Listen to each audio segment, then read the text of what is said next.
Anda kembali di Dialog Nusantara Siang. Kita masih berdialog bersama dengan Cecilia Berebuti, Wakil Ketua Dekranasda Kabupaten Malaka. Ibu Cecilia tadi sudah menjelaskan mengenai bagaimana proses untuk melakukan pewarnaan dengan bahan alami ya, melalui proses pewarnaan ini tentunya diharapkan nantinya akan lebih banyak lagi begitu pengrajin-pengrajin yang bisa selain melestarikan budaya di Kabupaten Malaka ini, yakni menenun, juga kain tenunnya juga bisa dipasarkan ke mana-mana. Nah, ini dipasarkan kemana ini targetnya, Ibu? Ya, targetnya masih nasional dulu, tetapi memang saya sementara lagi membuka jaringan ke Belanda, karena ada beberapa teman saya yang memang pernah sudah melakukan pameran di Belanda, dan beberapa kain memang dikirim ke Belanda itu continue. Semoga saja tenun Malaka ini bisa go internasional gitu. Selama ini dipasarkan kemana saja kalau secara nasional tenun Malaka ini? Kalau selama ini kan kebetulan kita Pak Wakilnya kan dengan Pak Bupatinya baru dilantik sekitar 6 bulanan. Jadi yang kemarin-kemarin saya belum begitu tahu. Cuman yang saat ini saya tahu pasarannya masih di dalam seputaran wilayah NTT. Apa sih kelebihan dari tenun Malaka ini dibandingkan kain tenun lainnya? Oh ya, kelebihannya Malaka ini dengan motifnya yang beraneka ragam. Jadi motifnya kalau di kabupaten lain seperti yang saya lihat, motifnya kurang banyak sih. Kalau kita di Malaka tuh pilihan motifnya banyak. Kemudian ada pun motif yang ikat.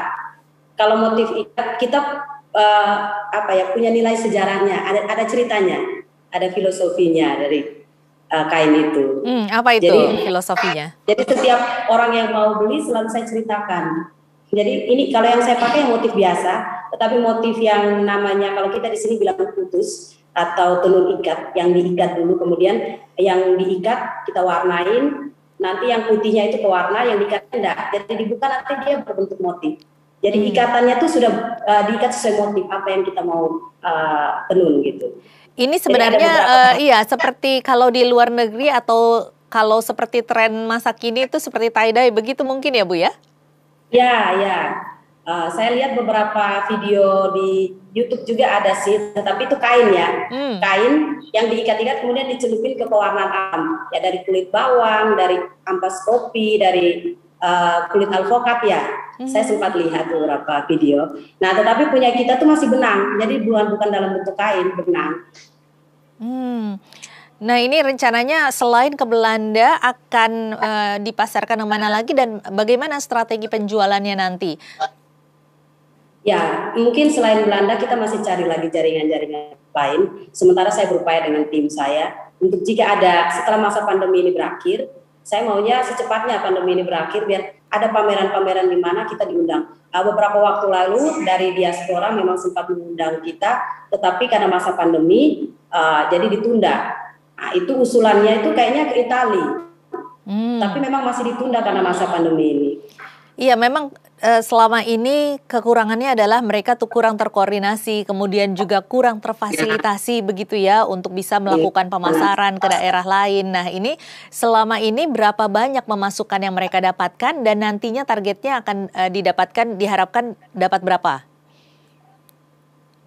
Maksudnya gimana target? Jadi selama ini pemasukan yang mereka dapatkan berapa Ibu dan kemudian targetnya akan meningkat berapa persen pemasukan atau pendapatan mereka?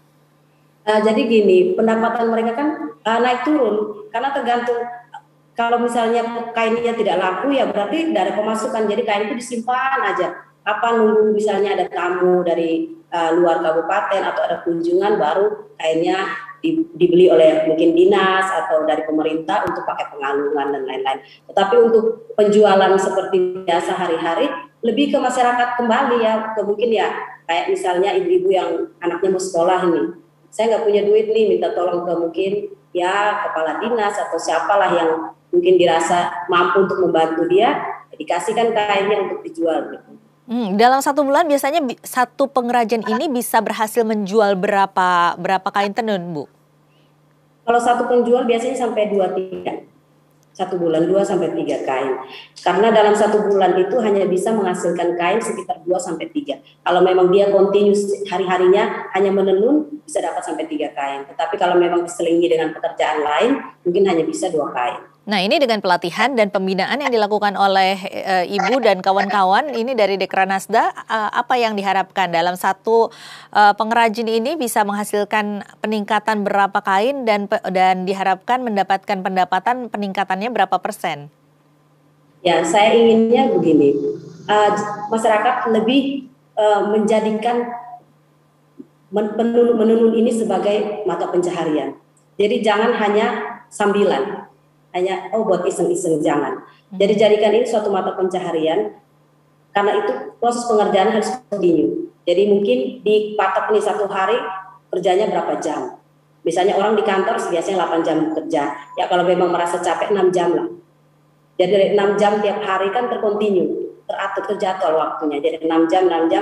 Saya yakin kalau dalam satu hari dikerjakan dengan 6 jam, kain-kainnya itu bisa dihasilkan per minggu itu 1. Jadi biasanya yang 1 bulan hanya 2 atau 3 kain, ini 1 minggu 1. Artinya terjadi peningkatan menjadi 4 kain begitu ya Bu ya? Kain ya, bisa dihasilkan, satu penenun bisa menghasilkan 4 kain dalam sebulan. Dengan pemasukan akan meningkat ditargetkan berapa persen? Ya sekitar 50% bertambahnya kan. Dari yang setengah ke setengah kan. Awalnya mungkin hanya 2-3, sekarang bisa sampai 4. Oke, baik. Terakhir Ibu, mungkin bagaimana harapannya untuk bantuan dari pemerintah terhadap para pengrajin ini ke depannya seperti apa? Ya, saya mungkin lebih meminta kepada para pembesar pemerintah untuk lebih mengalokasikan dana-dananya lebih ke kelompok-kelompok penenun. Karena saat ini pemerintah tuh lebih cenderung ke hal-hal besar. Sedangkan yang kecil-kecil ini dilupakan. Jadi saya berharapnya adalah dana yang dialokasikan memang khusus untuk para penenun ya, mungkin dan bukan penenun aja, maksud saya banyak kan UMKM yang bisa kita berdayakan. Baik, jadi kedepannya diharapkan ada perhatian lebih begitu ya kepada para pengrajin UMKM, termasuk dengan para penenun ini, supaya tidak hanya melestarikan budaya, tetapi juga bisa meningkatkan kesejahteraan masyarakat sekitar. Terima kasih. Baik, terima kasih Ibu Cecilia.